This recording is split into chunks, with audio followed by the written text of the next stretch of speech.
Eu costumo dizer que um dos assuntos preferidos dos jantares inteligentes é falar mal de religião. É chique afirmar que as religiões são opressoras e atrasadas. Destruir a fé é um passatempo de intelectuais cheios de razão. Enquanto isso, pregamos a harmonia entre as crenças e o debate patina no lugar comum. Deus, por sua vez, segue alheio à banalidade e continua sendo um dos conceitos filosóficos mais elegantes. Para se falar de Deus, é necessário ser de fato inteligente, e isso é que o senso comum não imagina.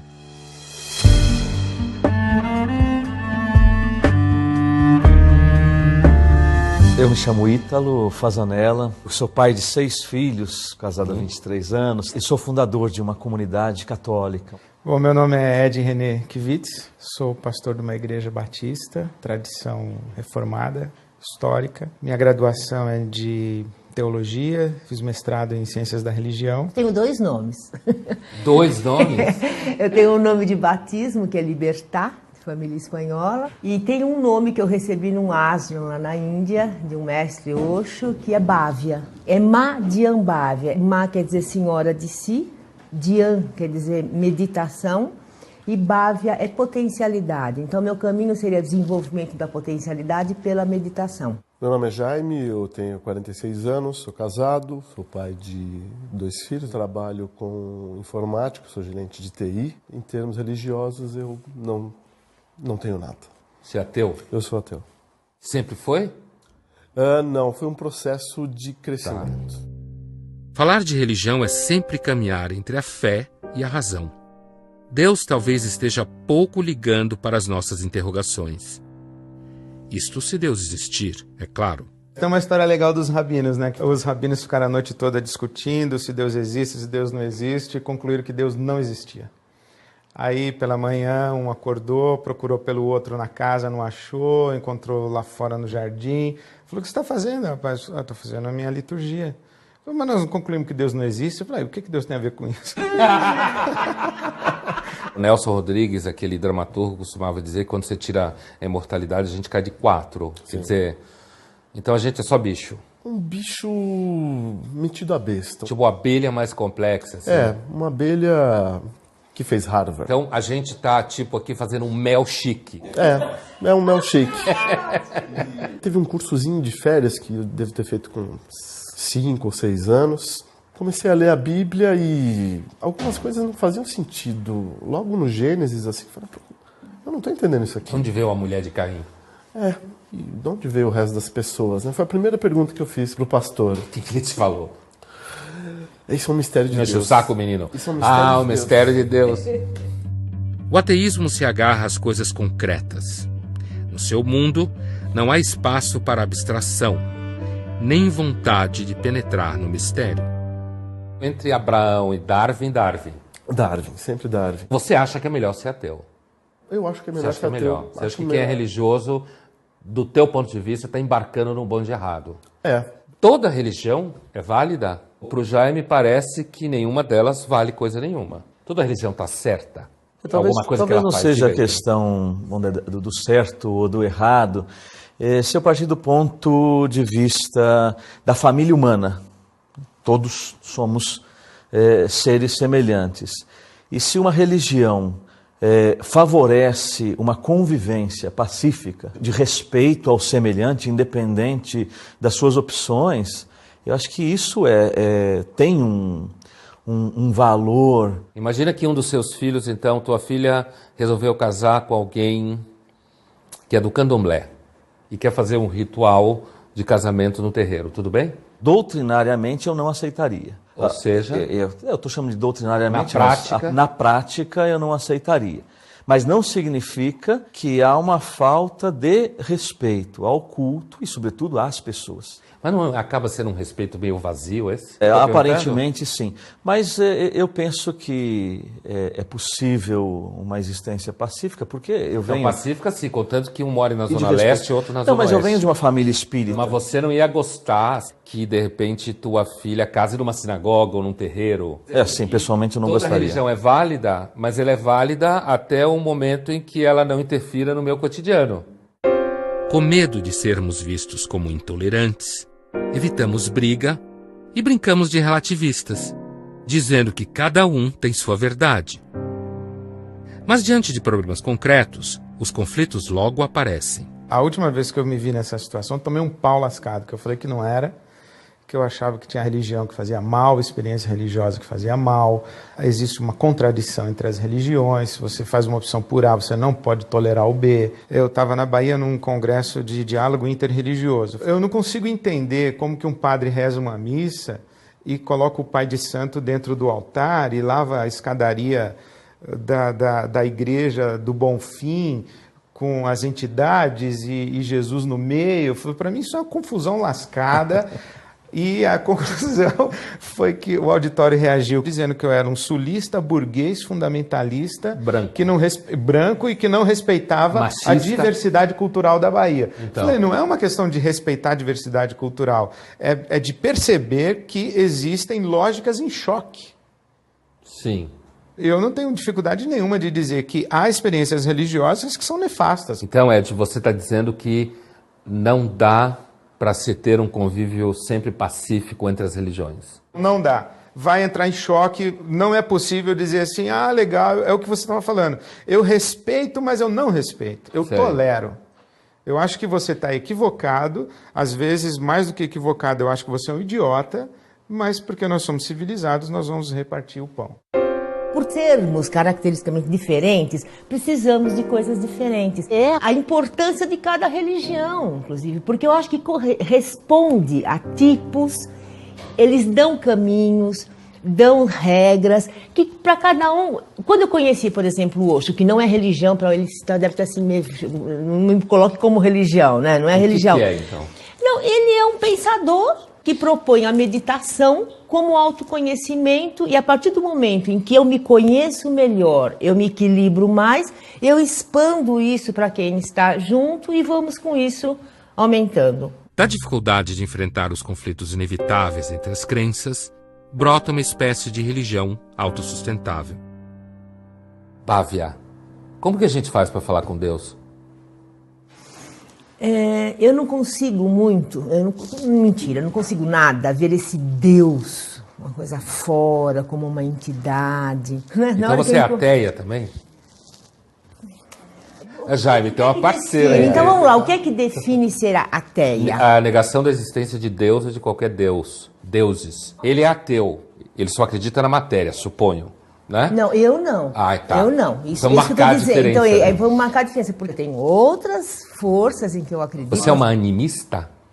No sentido que você acredita que existe uma espécie de alma do mundo que move tudo? Mas não é uma pessoa, não essa alma. Pessoa, né? É o que, assim? É uma... Energia. Uma energia. Uma energia. Uma energia. É muito um caminho, assim, interno mesmo. De procurar toda essa sabedoria, toda essa maestria dentro de mim. O que a gente conhece quando se conhece? Conheço meus instintos, minhas aspirações. Conhece.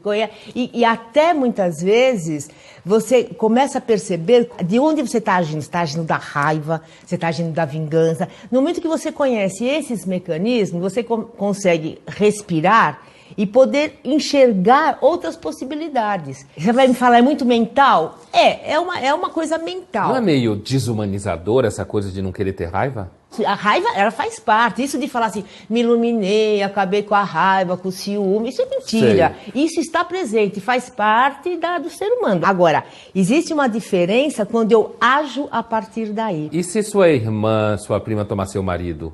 Já tomaram. Que ótimo! Foi sua prima ou sua irmã? A melhor amiga, minha irmã. Sempre a melhor amiga. Você não ficou com raiva dela? Nossa, no primeiro momento. Então, mas eu não fui lá bater nela. Chegar lá e E por que não pode fazer isso? Eu acho que dá para ser diferente, resolver diferente. No final das contas, religião é só autoajuda. É a impressão que eu fico um pouco depois da nossa conversa aqui, desse primeiro momento. Eu compro esse pacote aqui, se serve para mim, tudo bem. Se eu resolver ser do candomblé, tudo bem. Se eu resolver ser judeu, tudo bem. Fazer aborto, tudo bem. Se eu resolver não fazer, tudo bem. Entende o que eu estou dizendo? Uhum. Nesse afã de todo mundo se entender bem e se amar e conviver, acaba sendo uma espécie de autoajuda. A religião se encontra em xeque. Não há como todos estarmos certos em nossas escolhas. Ou só um está certo, ou todos estão errados. Sem isso, a religião deixa de servir como forma de interrogar a condição humana. Sem isso, a religião se transforma em uma maneira civilizada de encontrar conforto. Jesus, Buda ou Dalai Lama se tornam consultores de sucesso existencial. Sob um certo ponto de vista, todo mundo é ateu com a religião alheia, né? A única diferença de mim é que eu adiciono um a mais. Ou você diria pra mim, a diferença entre nós dois é que eu sou ateu de um Deus a mais. Um Deus a mais. O seu. É verdade.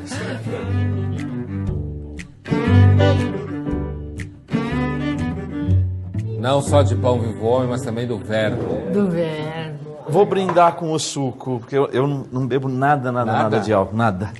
Bom, a gente se perdoa. Sim. Você, Ítalo, que experiência religiosa é essa que você teve? O que aconteceu? Você viu um milagre? Não, talvez poderíamos chamar de um milagre de uma transformação da minha vida. A questão da separação dos meus pais. Não foi o grande motivo, mas eu acho que colaborou para que eu tivesse uma adolescência, uma juventude um pouco mais rebelde. Mas uma rebeldia, assim, muito, talvez, rancorosa, ir contra tudo e todos, contra o mundo. E aí você começa a aprontar muito. Aí eu comecei a beber, comecei a fumar, a juntar comprimidos com bebida, em excesso. Começamos a entrar na maconha. Eu sempre acreditei em Deus, mas Deus, um Deus longe, distante. Mas algo começou a mexer dentro de mim e começou a me dar alguns outros critérios na vida, né? Aquilo que eu vivia, alguns valores, começaram a perder sentido. Você é um Lázaro? Em que sentido? Estava morto e ressuscitou? Sim, nesse sentido, com certeza. Eu me senti assim, uma vida nova. Eu sou a ressurreição e a vida. O que crê em mim, ainda que esteja morto, viverá. Assim disse Jesus a Maria, antes de ressuscitar Lázaro, morto há 4 dias. Na fé cristã, somos todos Lázaros. Outra passagem bíblica que trata do renascimento para uma nova vida acontece quando Paulo está a caminho de Damasco. Ao cair de seu cavalo, Paulo recebe a visita de Jesus e se torna cristão. Ed, você acha que falta o Jaime pegar o caminho de Damasco? Não, acho que falta o caminho de Damasco pegar ele. A discussão racional a respeito da fé é uma perfumaria. É uma distração e é uma evidência de busca. Eu vejo isso em mim, eu discuto muito racionalmente a minha fé, eu convivo com muita dúvida, mas as minhas dúvidas não me impedem de crer. Eu tenho tudo para ser ateu, mas eu não consigo ser. Eu reparei. Eu reparei. Muitos elementos... Eu falei para você que as mesmas angústias que você tem, eu tenho, mas não me impedem de crer. Uhum. Então eu acho que a experiência espiritual, ela acontece. Mesmo quem nega a Deus convive com Ele o tempo inteiro, nem que seja para negá-lo.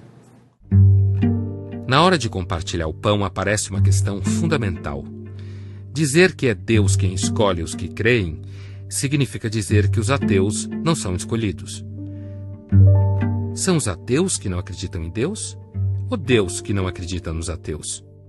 Os seres humanos creem em alguma forma de sobrenatural. Desde a pré-história a gente tem índices disso. Você acha que esses caras estão tudo viajando na maionese? Eu acho. Alguma tribo que não teve contato com a civilização, no meio do Quênia, vê passar o avião e procura uma explicação dentro do conjunto de crenças dele. O que falta a eles? Falta o conhecimento. Então ele procura encaixar aquilo que ele viu dentro do pequeno universo dele. Então você prega o ateísmo. Você prega o ateísmo no sentido de que Fé é falta de conhecimento. Sim. Nos jantares inteligentes, a religião é ilusão e Deus está morto. Religião não define caráter. Mas define QI? Não define QI também. Não define QI. Você não se torna automaticamente burro por acreditar no grande pão de mel cósmico que vive na nebulosa do cavalo. Pão de mel? Aí você exagerou. Porque eu adoro pão de mel. Mas aí você É exagerou. uma religião que eu pretendo fundar, o grande pão de mel cósmico. Nos jantares inteligentes não se crê em Deus, mas na nutricionista. O ateísmo ataca Deus, mas seu novo oráculo é a ciência. Bem que o filósofo Nietzsche avisou que a próxima parada seria a fé na ciência. O que você acha desse argumento do pão de mel cósmico como absurdo da religião? É um exagero, né? Você falou brincando.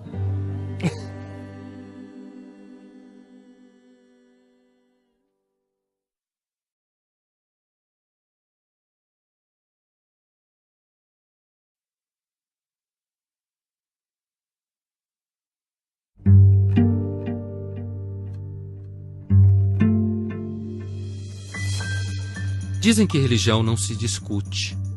Talvez essa seja uma maneira de evitar os impasses que surgem quando se fala de religião. Imagina que tua filha resolveu casar com alguém que é do candomblé. Na prática, eu não aceitaria. Não é uma questão de respeitar a diversidade cultural, é de perceber que existem lógicas em choque. Diante do problema, algumas soluções parecem as mais simples. Uma delas é associar religião à ignorância. O que falta a eles? Falta o conhecimento. Fé é falta de conhecimento. Sim. Outra maneira de fugir do conflito é investir na espiritualidade, essa espécie de religião autossustentável, que nos protege da angústia e ao mesmo tempo das críticas, onde todos são aceitos, onde todo mundo é bonitinho. É o que, assim, é uma... Energia. Uma Eu colocaria energia. como uma energia. Uma energia. Deus é uma das maiores preocupações humanas. Por isso a filosofia faz perguntas sobre a religião. No século XVII, por exemplo, um filósofo muito famoso chamado Blaise Pascal, matemático, ele fez um argumento onde você tem um católico, então crente, argumentando com um libertino, como se falava na época, que é um descrente, em que ele tenta provar, então, para o descrente, no primeiro momento, que é racional apostar na existência de Deus. Se você investe na existência de Deus e você morre, e Deus não existe, morreu, acabou. Se você investe na ideia que Deus existe, e chega lá, Deus existe, então você investiu um pouco e ganhou a eternidade. Se você investiu na ideia que Deus não existe, e não viveu segundo a vontade de Deus, morreu, chegou lá, topou com Deus, ele falou, agora você vai pagar o que você fez. Na realidade, o nome desse fragmento na obra do Pascal é infinito nada. Toda vez que você aposta contra o infinito, você perde. Né? Tem um detalhe que, em geral, escapa na famosa aposta de Pascal. O libertino concorda com o filósofo que, do ponto de vista de uma aposta, é melhor acreditar em Deus. Mas ainda assim ele não consegue ter fé. Pascal então responde, não é a razão que leva a Deus, mas é Deus quem escolhe os que vão conhecê-lo. O caminho de Damasco talvez não seja para todos. Há pouco o Jaime fez uma comparação entre igrejas, crenças e, por exemplo, a religião do pão de mel cósmico. Isso, o grande pão de mel cósmico. O que você acha desse argumento do pão de mel cósmico como absurdo da religião? Eu acho que ele não é um absurdo da religião, eu acho que ele é um absurdo da condição humana. A ciência também já acreditou em pão de mel cósmico. Né? Então a ciência mudou de ideia, não só a igreja mudou de ideia, a ciência muda de ideia. Por definição, a ciência tem que mudar de ideia. Se ciência é a descoberta da realidade, decifrar a realidade, então ela vai mudar de ideia. Então quando ela muda de ideia, a gente vai dizer, pô, aquilo que ela deixou para trás é pão de mel cósmico. Então eu acho que a condição humana é passível de acreditar em qualquer coisa, inclusive pão de mel cósmico. Mas daí a comparar a crença em Deus na crença no pão de mel cósmico é um exagero, né? Você falou brincando. Me fala mais sobre isso. Porque assim, se você pega a crença em Deus, você tem civilizações construídas a partir da crença em Deus. Você tem processos históricos, você tem argumentos plausíveis tanto quanto. Às vezes também eu acho que a discussão Deus existe ou Deus não existe, voltando à história dos rabinos lá de manhã, acaba sendo uma discussão para ver quem tem o melhor argumento ou quem é mais inteligente, mas não afeta a realidade de Deus, entende? A condição humana vai acreditar em qualquer coisa, inclusive na ciência. Falar de religião para além do senso comum envolve riscos. Podemos descobrir que, em situações concretas, o convívio entre as crenças não passa de uma farsa. Quando se discute Deus com palavras de ordem e frases feitas, perdemos de vista a tradição que as grandes religiões carregam. Por outro lado, se Deus é pão de mel, não há o que debater. O ateísmo militante revela sua face pueril.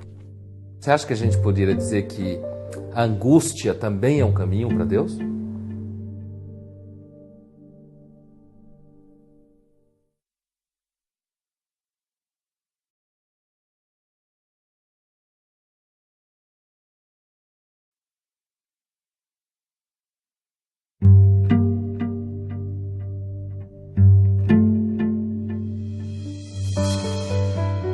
A religião pode se tornar o conforto, uma espécie de muleta para viver.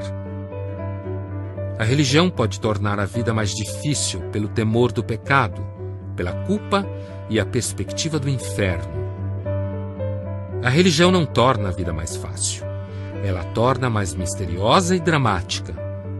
Crer ou não crer?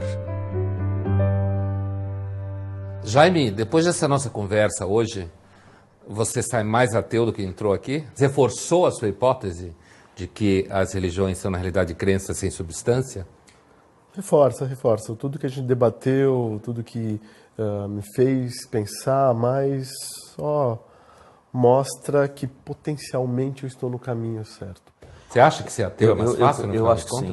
Porque nós que seguimos uma religião, apesar de toda a liberdade que a gente segue, mas existe uma pressão moral para a gente se manter dentro de uma linha, dentro de uma ética, e que nem sempre é fácil, né? Agora, quando eu não acredito e não tenho parâmetros que devem me guiar, eu penso que é mais fácil. Então, no final das contas, ao contrário de ser mais difícil, é mais fácil ser ateu. Sim. Gozado, eu tenho a sensação que é mais solitário também. É mais assim, eu sozinho tenho que dar conta de mim. Então, pode ser mais fácil, tudo, mas é mais... exige, eu acho que uma força maior. Percebo, assim, pessoas que eu convivo, que tem aquela coisa... Pode deixar, porque Deus vai resolver por mim. Não, eu vou ter essa força, eu vou receber ajuda na hora certa. Eu acredito nisso. Então eu percebo que, ao mesmo tempo, é um amparo, sabe? É uma coisa assim de alguém te dando a mão. Eu tenho uma imagem que eu vivi, eu tinha 5 anos, fui atravessar a rua, segurando na mão do meu pai muito alto, com aquela capa balançando. Eu nem olhei se vinha carro ou não, porque era tão certo que ele ia me guiar e ia atravessar na hora que ele podia, que, sabe? Então eu sinto assim que tudo bem, não tem talvez essa cobrança, não sei o quê, mas é um caminho mais solitário e, portanto, exige mais de você com você mesmo. Você concorda, Ed? Tem que se bancar com mais... Não, porque eu não penso na experiência religiosa como segurar na mão do papai para ele atravessar a rua comigo. Eu penso na experiência religiosa como um caminho para eu aprender a atravessar a rua. Eu acho que toda experiência religiosa que mantém dependência e mantém infantilidade, ela é nociva. Sei. Né? Então não tenho essa percepção. Você acha que a gente poderia dizer que a angústia também é um caminho para Deus? Eu acho que é o único caminho para Deus. Não só pode, como é o único? Eu acho que é o único. Qual o problema da religião? A vida não combina com religião. A complexidade da vida, da existência humana, da realidade do universo, da própria alma humana, da interioridade humana, isso é tão complexo que não cabe em nenhum sistema religioso. Em algum momento não vai bater. Aquele sistema organizado que lhe ofereceram, quando você começa a viver, não vai bater, e quando não bate, você é jogado na angústia. Ou você vai para a alienação e para a negação, ou você vai para o ceticismo completo, ou você tenta fazer uma síntese dessas possibilidades. A religião pode se tornar apenas uma defesa ao flertar com o relativismo e o existencialismo, e assim ficar chique. Uma forma de fugir do vazio que nos espreita. Muito bem. Que bom. Obrigado. Deus abençoe vocês. Inclusive o Jaime. Amém. Obrigado. Obrigado. Em que acreditar? Em Jesus? Em Buda? Na ciência? Em energias? Mas religião é mais do que um manual de autoajuda. Ela é uma forma de pensamento no deserto, um grande encontro com o nada. E é justamente nesse nada que está a revelação. Para um tema tão controverso, eu esperava um pouco mais de embate, de choque, de conflito. Me incomoda a estar ao lado de um ateu. Eu diria que talvez eu seja a parte mais disposta a aprender. Enquanto isso, eu fico com as evidências que existem, ou seja, nenhuma. A pessoa ela está além, sabe, da religião que ela pode professar, do partido político, tudo, tem uma coisa que é de uma integridade que independe disso. Eu acho que eu gostaria de falar isso, que o debate a respeito da fé em Deus, ele acaba sempre se degenerando para uma crítica a respeito da religião.